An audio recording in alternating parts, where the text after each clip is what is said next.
Hola bafethu, ibhola lethu leli episode 1 season 1. Okay, namhlanje topic izokukhuluma ngeplayer of the season kuwo wonke lama league. So qala ngeleague yala eMzansi ibhethwe iPremier League. Siye na kuma league wase Europe. Okay, la eMzansi awuthi siqale fast nje lento si dissect fast singachithanga isikhathi. Iplayer lokuqala engathi ngaba iplayer of the season nakhona awuthi siqale nje sibone ukuthi imapha ama player akhona ama candidates azoba khona for mina. Ngizoqala nje ngibala ama player, maybe ngizokunika i-top 4 yami ko-2 lama team lawa ngathi aphikisana. Ngibona kuhle ukuthi imapha ama team esingakhetha kiwo. Obviously Pirates ne-Sundowns iyo ama team akhompyutha ayaphikisana. Lawo amanye ama team angiboni ukuthi khona ama players singawakhipha lapho sithala uma players stand outside ukuthi singawafaka ku-conversation of i-player of the season. Awuthi siqale ku-Sundowns. Sundowns kuba difficult masibheka lapho ukuthi singasikhetha out i-individual player because Sundowns i-team ukuthi idlala nge-structure. Angina player ukuthi imali stand out ukuthi mama ngekho mhlawumbe egamini Sundowns ngaluze form or at least star player, yebo.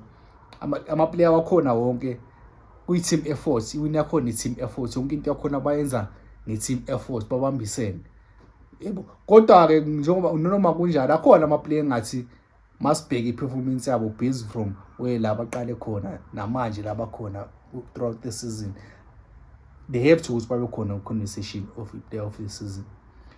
For mina, for example, ngizoqala Jayden Adams. Jayden Adams, he has to be ukuthi abe khona u-player of the season because masibheka i-performance yakhe from i-season mayiqala namanje la khona ama improvement iningi, too much improvement, uphakamisile umjida, so he has to be there ku-conversation of player of the season. Ama player afana nabo Tebza, uTebogo Mokoena angaba khona phinda angabi khona because yena throughout wonke ama season he's been consistent.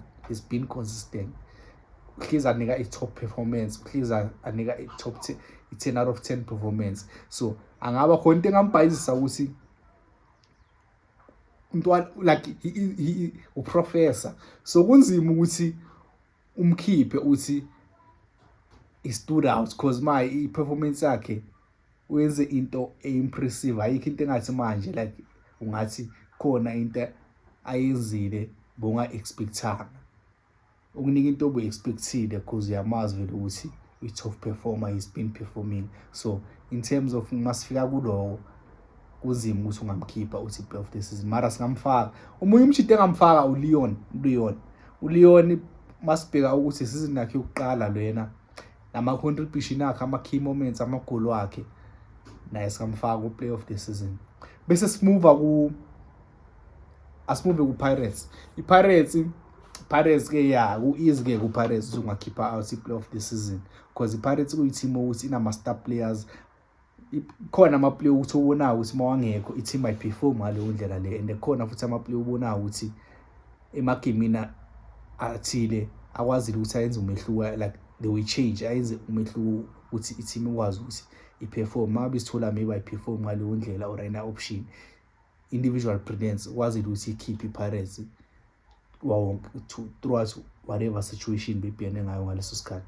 So ama candidates wami ku-Pirates ngizoqala ngo-Apolis Mofokeng. Omunye umuntu oyi-key player ku-Pirates uMbatha, mara ngeke ngize ngimbale kangakho zikhona ama-game angadlalanga kangaka. uMbatha naye almost omunye ocisha afane noMkwena, ungamfaka ungamfaka, yabo. Bese lo two nje actually vele ku-Pirates engathi stand out ile uMofokeng no-Apolis. So when it comes to mina ngikhathi trim it down lento le lama candidates wami kube i-top 3, ngizothatha Apolis, Jayden Adams noMofokeng, i-top 3 yami ke le player of the season ku-Pirates. So ungakhomenta la phansi usho ukuthi wena yipi player of the season kule top 3 yami. Mina for mina i-player of the season mamele ngikhethe ngizohamba noMofokeng. Player of the season yami ku-Premier League, between Premier League PSL. Okay, bese mama sesimove sesi-Europe, sesimuvela ku-Premier League. Siya England manje siya ku-Premier League. U-Premier League nakhona interesting Premier League because manje kunama team ayi-2 atop aphikisanayo manje, noma i-competition say tight, it's more interesting, my is getting more and more interesting. So when it comes to i-Premier League mamele ukhethe i-playoff of the season, kumele ubheke ukuthi kahle kahle iyiphi i-team e-end-upha ithathile i-season, ithathile i-league, bese uzothatha leyo team leyo i-team engathi ungakhetha kwi-playoff of the season. Unlike i-PSL, i-PSL ngicabanga ukuthi whichever team e-end-upha ithathile i-league, umfuking is always gonna stand out. Bese ku-Premier League kuzodepend ukuthi iyiphi team iwinayo i-Premier League, because namanje like angabi ne-clarity ukuthi iyiphi team iwinayo. So ngizoqala uwo-2 lama-team, Arsenal ne-Man City. Ku-Arsenal ngikhiphe ama-candidates wami, Man City ngikhiphe ama-candidates wami, bese ngizoyenza i-top 3 yami. Ku-Arsenal i-candidates yami based on i-consistency nokuba lena nje throughout the season. Khona ama-player, ama-star player ku-Arsenal bengingawabala njengabusaka, mara usaka manje akasekho, injury imkhawathile lapho nalapha yabo, so akakwazi ukuba ku-conversation of i-player of the season, so he wasn't consistent. So ngizothatha uDeclan Rice. Declan Rice has been consistent, has been there konke ama-situation ukhona. So if Arsenal end up i-winning league, basically definitely futhi sure i-rest to do ngo-Declan Rice. Nomunye u-goalkeeper David Raya has been there nama-key performance, unama-save abalulekile awayenzile. So Declan Rice no-David Raya yiwo ama-player ngathi ngaba ama-defining players ma-end up winning i-Arsenal season, ukuthi ama-player asizile. Even though la abanye ba-contributile, abo-Gabriel, abo-Saliba, abo-Zubimendi, abo-Gyökeres yena, mara akekho ngathi u-stand out-ile yabo. Bengambala no-Jurriën Timber, ama-Jurriën Timber saka ku-injury, so lento imkhiphile ku-conversation yabo. So top 2 yami ku-Arsenal ngizothatha Declan Rice no-David Raya. Bese siya ku-Man City. Man City nayo cause beloku let's be honest, Man City isizini mayiqala throughout isizini bebangaperform kahle abajita. They needed that magic spark ukuthi bakhiphe from that depressing zone. So we all know ukuthi ubani magic man lapha ku-Man City ufike wayenza umehluko, wayenza izinto zenzeka. So ngizothatha uRyan Cheek when i-team was down ingaperform kahle, magic yakhe ufikile waletha i-spark to i-team, wayenza umehluko. So Ryan Cheek nobani ngambala, uRyan Cheek, uHaaland naye ngamfaki, mara enemanye into tricky ku-Man City ukuthi ugay nawo manje Man City mafika wayithatha Man City wayithi, mara kunzima umfaka ku-conversation cause yabo ufike halfway throughout the season. So i-top 3 yami David Raya, Declan Rice no-Ryan Cheek. Nakhona ngeke ngisho uma ukuthi ubani player of the season for mina wamanje because akabi that clear option ukuthi ubani uzowina i-league yabo. So kuzodepend ukuthi ubani win i-league. If Man City end up win i-league, Ryan Cheek. If ever Arsenal end up win i-league, Declan Rice for me. Bese moving to La Liga. La Liga nakhona top 2 ama-team akhona i-Barcelona ne-Real Madrid. I-Real Madrid naye laba nama-struggles wawo throughout the season, azange ziperforme kahle. So nakhona ama-player wakhona angeke ngikhethe kangawo ngathathini, mara ngizothatha uValverde, uChouameni. Yibo abantu abakwazile ukuthi bayisize i-Madrid ukuthi ibe la ikhona manje sesiku-number 2, bengaba phansi than number 2 if it wasn't for labachita. uValverde has been consistent, ayenze.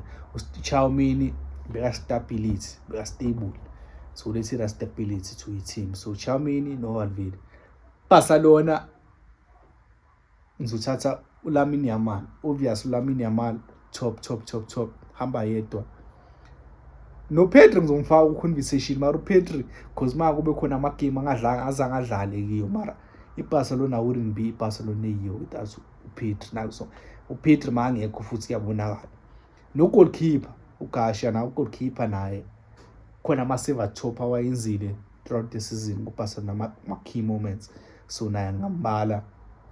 Yeah, mara for mina uLamine Yamal like le race le uyayilida yena bashiya ngegap.